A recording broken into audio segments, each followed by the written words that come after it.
the Graduate School of Education and Human Development's step-by-step guide to applying for international applicants. Step 1. Review application requirements. A bachelor's or master's degree depending on your program, your resume or CV, statement of purpose, letters of recommendation, NACE's transcript evaluation, and English proficiency scores. Applicants who are still completing a bachelor's or master's degree may apply, provided the degree is conferred prior to the start of the program. Step 2. Create an account in the GW portal. Create an account using your email address. Select the term School and Program. Step 3. Request NACE's transcript evaluation.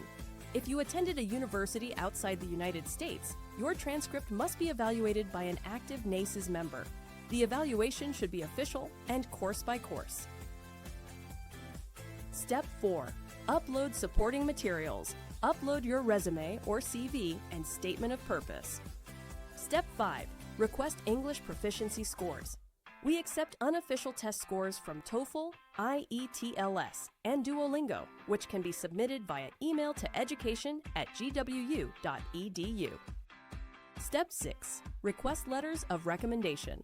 Once you save your recommender's contact information, the online application will automatically send an email requesting the recommendation.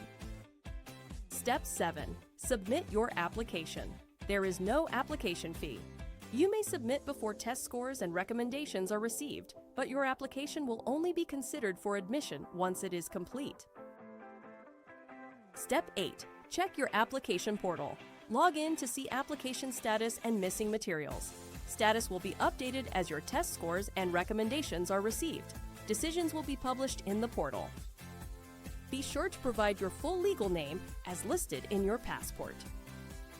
Elevate your impact. Apply today at GSEHD.gwu.edu.